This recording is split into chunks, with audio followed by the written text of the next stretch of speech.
The new mother. Hello. Mother for the 5th time. Uh-huh.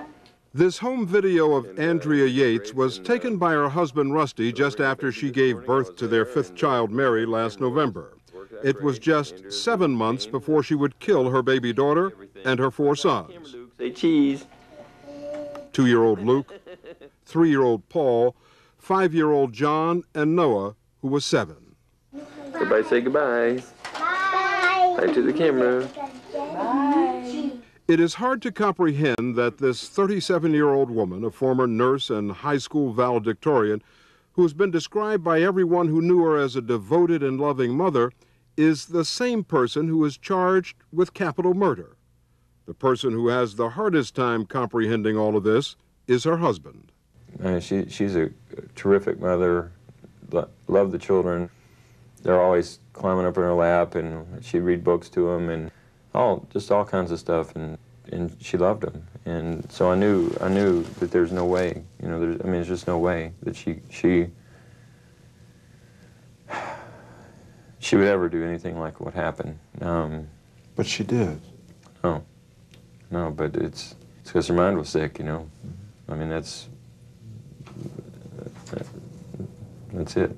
Although there were indications that her mind was sick, Andrea Yates never gave any signs that she intended to harm her children.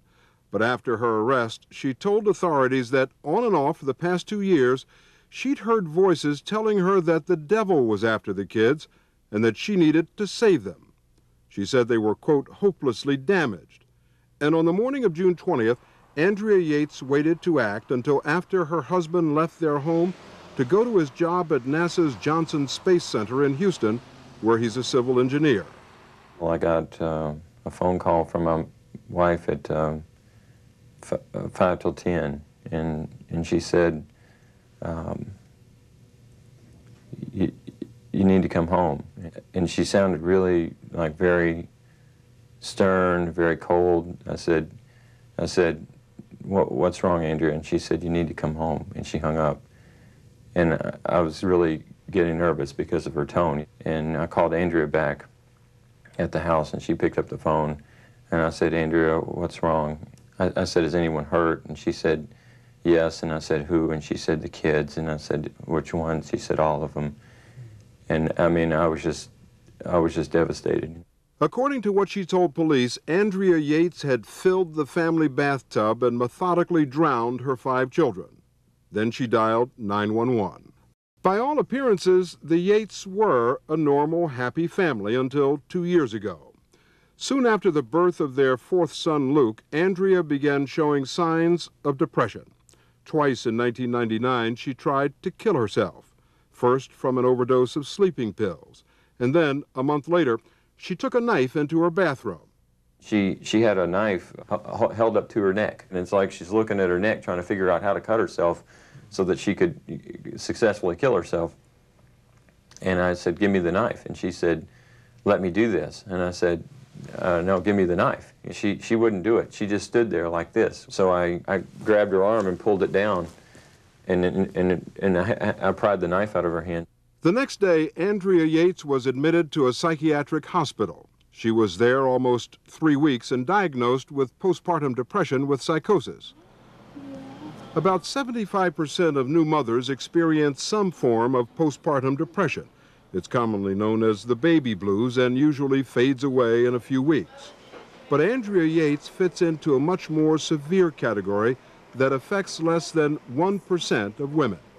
They may either kill themselves or their children.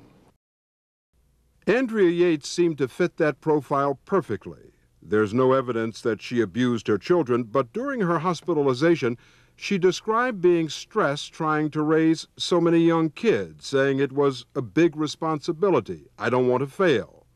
According to hospital reports, she said she had recurrent obsessive thoughts and that most of them are over our children and how they'll turn out. She was treated with 2 antidepressants and an injection of the antipsychotic drug Haldol. Her husband, Rusty, says the response was remarkable. Within a day, Andrea went from being completely catatonic to sitting on the couch with me in the visiting area, and we carried on just I referred to it as the best conversation we've ever had. The thing I learned from it is that she needed the right medicine. When I saw her respond to the medicine at that time, I'm like, wow, there's hope. You know, there's hope that Andrea will return. After returning home, Andrea Yates was soon back to the job of being a full-time mom, which she appeared to enjoy. Bringing up the rear is Luke. Hello. All right. She shot this home video of her children playing around the house. This is our night ceremony here. Andrea Yates homeschooled her oldest children, even designing their sets and costumes for a lesson on medieval history. Okay, Sir John Yates. And he will go to his castle. She also cooked and cleaned the house. Her doctor suggested she get some help taking care of the children and that she devote some time for herself. But Rusty says she chose not to. For more than a year after she got out of the hospital and was off all medications, by all accounts, life in the Yates family was back to normal. They decided to have another child. There's the baby in there. Ignoring a doctor's written warning which said that doing so would surely guarantee future psychotic depression. Well, no, you know, we looked at that and we said, you know, well, this was a very difficult time. But then we said, well, would we rather have not had Luke? I mean, of course, we'd rather have Luke and have gone through that. What we were told is that there was a 50% chance that she would be depressed again if we had another child, and if she got depressed again, she would have the same symptoms as she had in '99, and that the same treatment that worked for her in '99 would work again. Within months of Mary's birth, Andrea Yates' depression returned with a vengeance.